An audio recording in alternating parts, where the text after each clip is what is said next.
우리가 은퇴를 떠올릴 때면 대부분은 평온한 일상이나 자유로운 취미생활을 꿈꾸곤 해요. 무엇보다 오랜 기간 일을 해온 스스로에게 주는 휴식 같은 거잖아요. 새벽같이 일어나서 출근하는 수고도 없고 윗사람과의 관계 스트레스도 줄어들고 이제 나도 편하게 살아야지 하는 마음으로 가득 차죠. 가족과 함께 여행도 다니고 못해봤던 운동이나 공부도 시작해보고 한껏 여유를 누리고 싶어질 수밖에 없어요. 사실 그런 기대감 자체는 잘못이 아니에요. 평생 아등바등 일만 했으니 이제 좀 쉬고 싶다는 욕구는 너무나 자연스럽죠. 그런데 세상 일이란 게 늘 우리가 기대한 대로 흘러가진 않더라고요. 은퇴 후에야말로 내 삶을 내가 원하는 대로 살 수 있을 것 같지만 생각보다 작은 선택 하나가 돌이킬 수 없는 결과를 낳기도 해요. 어떤 사람에게는 그저 소일거리로 시작한 취미가 또 다른 누군가에게는 작은 투자나 사업 아이디어가 단지 은퇴 후의 외로움을 달래기 위해 시작했던 게 어느 순간부터 지옥의 입구가 되기도 하죠. 오늘은 바로 그 사소한 선택 하나가 은퇴 후의 삶을 어떻게 바꿀 수 있는지에 관해 이야기해 보려 해요. 같은 선택이라도 누군가는 별 문제 없이 지나가는데 또 누군가는 인생이 송두리째 흔들리는 결과를 맞을 수도 있거든요. 그래도 이런 이야기를 미리 들어둔다면 앞으로의 은퇴 생활을 조금 더 신중하게 설계할 수 있지 않을까 싶습니다. 지금부터는 직접적으로 은퇴 후에 어려움을 겪은 3명의 이야기를 전해드릴게요. 1. 친구 따라 무턱대고 투자했다가 모든 걸 잃은 김씨의 사례. 제 지인이었던 김씨 이야기를 먼저 해볼게요. 김씨는 60대 초반에 퇴직금을 넉넉히 받아서 이제야말로 내 돈 내 마음대로 굴려서 더 잘 먹고 잘 살아보자라는 생각을 했어요. 젊을 때는 직장 때문에 시간도 부족했고 마음의 여유도 없었으니 정년 퇴직 후 퇴직금을 좀 크게 굴려서 안정적인 노후를 만들어보고 싶었던 거죠. 문제는 김씨가 투자를 시작한 배경이 너무 즉흥적이었다는 겁니다.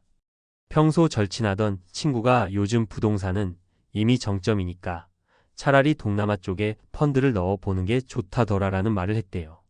주위 사람들도 김씨 이번에 이거 대박 날 거래 하면서 여러 가지로 치켜세우니 본인은 그냥 그래 다들 좋다니까 나도 해볼까? 하고 큰 돈을 넣고 말았어요. 하지만 아시다시피 투자에는 늘 리스크가 존재하잖아요.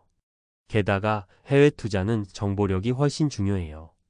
기본적인 시장 흐름이나 환율, 해당 국가의 정치적 안정성 등을 챙겨봐야 하는데 김 씨는 그런 지식이 전무했어요. 결국 친구가 좋다고 해서 믿고 들어간 펀드는 국가 정책 변화로 인해 큰 타격을 입었고 김 씨가 넣은 돈 대부분이 날아가 버린 거죠. 당연히 김 씨는 엄청난 스트레스를 받았어요.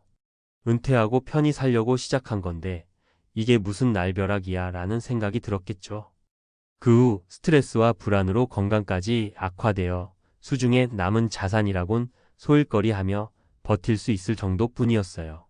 가족들의 원망도 커지고 친구와도 틀어지고 말았습니다.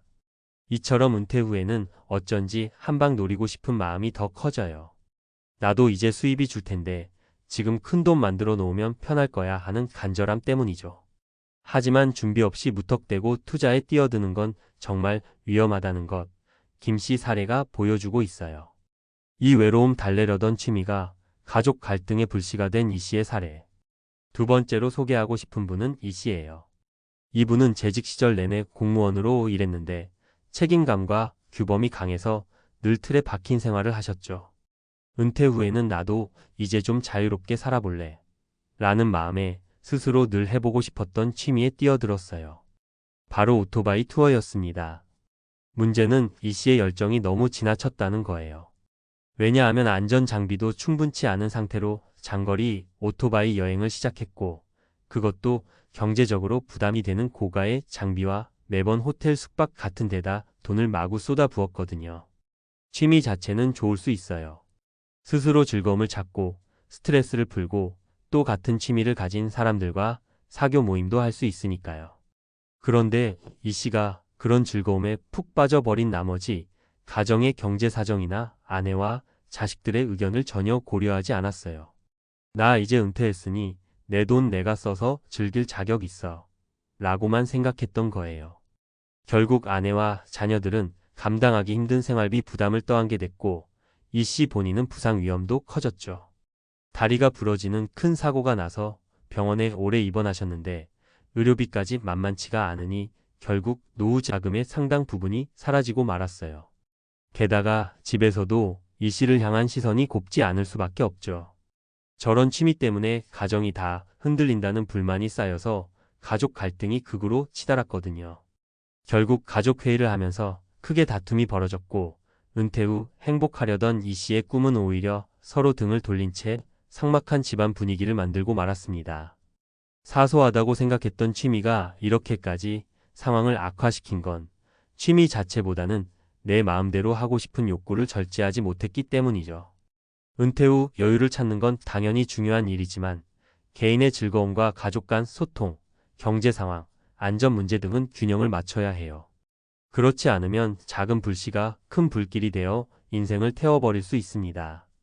3자녀 곁에서 편히 지내려다 아동 돌봄에 올인한 박 씨의 사례. 마지막으로는 박 씨 이야기를 해볼게요.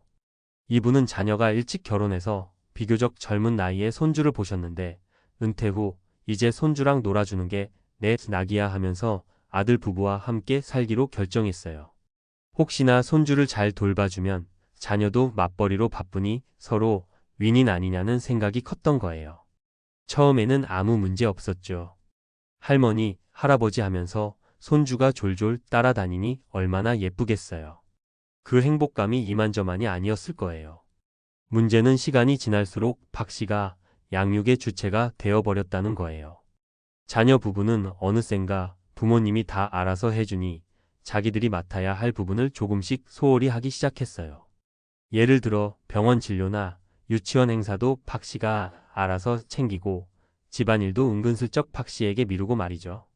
처음에는 그래, 내가 좀 더 힘이 남아있으니 해줄 수 있지 하고 박 씨가 이해했는데 시간이 지나면서 자기 시간은 아예 없어졌어요. 온종일 손주를 보고 먹이고 재우고 심지어 교육 문제까지 도맡고 있으니 쉬는 시간이라곤 잠깐도 없었죠. 그러다 보니 체력적으로나 정신적으로 점점 지쳐갔고 어느 순간부터는 내가 무슨 일을 위해 이렇게 사는 거지? 이러려고 은퇴했나? 하는 회의감이 들었다고 해요. 결국 은퇴 후 편하게 살겠다고 생각했던 박 씨의 꿈은 산산조각이 되어버렸어요. 자녀와의 관계도 서서히 악화되기 시작했는데 이게 참 역설적이죠. 손주를 사랑하는 마음으로 시작한 일이었는데 시간이 지나자 불만이 쌓이고 자녀 부부와 티격태격하며 갈등이 깊어져 버린 거예요. 잔소리처럼 들리는 말이 오가고 서로 이해관계가 엇갈리다 보니 결국 차라리 따로 사는 게 낫겠다는 결론이 났죠. 어떻게 보면 이 사례도 사소한 선택에서 비롯됐어요. 자녀 곁에 있으면 편하겠지, 서로 도움될 거야 라는 마음은 나쁘지 않지만 그 배경에는 서로 충분한 대화와 역할 분담에 대한 합의가 없었어요. 자녀 집에 들어가는 순간부터 박 씨의 노후 계획은 제대로 실행할 기회조차 없이 아동 돌봄에 묶여버린 겁니다. 은퇴 후 삶의 사소함을 다시 생각해보자. 지금까지 3가지 사례 모두 은퇴라는 전환점을 맞이한 뒤 그 이후의 삶을 어떻게 운영하느냐에 따라 낙원 같은 생활이 될 수도 지옥 문 앞에 설 수도 있다는 걸 보여준다고 생각해요. 김 씨의 무리한 투자, 이 씨의 지나친 취미 열정, 박 씨의 자녀 곁에서 지내려던 작은 결정을 어브댐 스타티드 프롬 선의 혹은 작은 호기심이었어요. 처음부터 누가 내 인생을 망쳐야지 하고 시작한 건 아니죠. 그렇기 때문에 우리는 은퇴 후 무언가를 새로 시작할 때 혹은 가족과 함께 살겠다든지 투자나 취미를 하겠다고 마음먹을 때 정말 그 사소한 부분까지도 꼼꼼히 따져볼 필요가 있어요. 이게 내 경제 상황에 맞는 선택인가? 가족들은 어떻게 생각할까? 나중에 예상치 못한 문제가 터지진 않을까? 같은 것들을 미리 고민해 봐야 한다는 거예요. 중요한 건 무조건 두려워서 아무것도 하지 말라는 얘기가 아니라는 거예요. 오히려 은퇴 후야말로 적극적으로 새로운 삶을 찾아보고 배우고 경험해야 할 시기라는 걸 저도 정말 공감해요. 다만 신중하자는 겁니다. 인생의 이막에서 생길 수 있는 문제를 최소화하고 즐길 건 제대로 즐기는 게 좋으니까요. 또 하나, 은퇴 후 삶을 혼자 감당하지 말고 전문가나 주변 사람들의 조언을 잘 들어보는 것도 좋아요. 재테크나 투자에 대해서는 재무설계 전문가에게 의뢰해 볼 수도 있고, 심리적인 외로움이나 변화에 대해서는 심리 상담을 받아볼 수도 있어요. 가족들과는 충분한 대화를 통해 서로의 기대치를 맞춰 나가야 하겠죠. 은퇴가 삶의 끝이 아니라 새로운 시작이라는 건 자주 듣던 말이지만 그만큼 준비가 필요하단 얘기도 됩니다.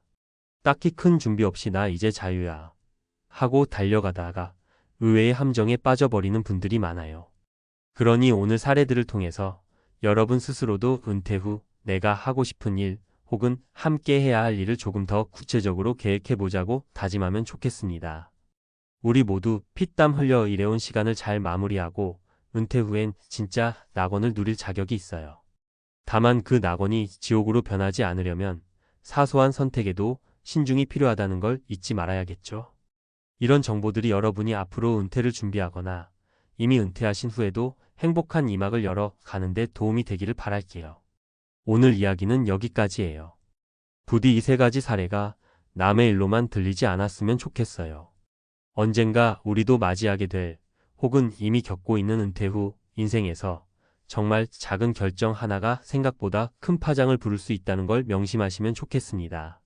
아무쪼록 은퇴 후엔 더 풍성하고 여유로운 삶이 펼쳐지길, 그리고 그 삶 속에서 여러분 스스로가 원하는 행복을 잘 찾길 응원할게요.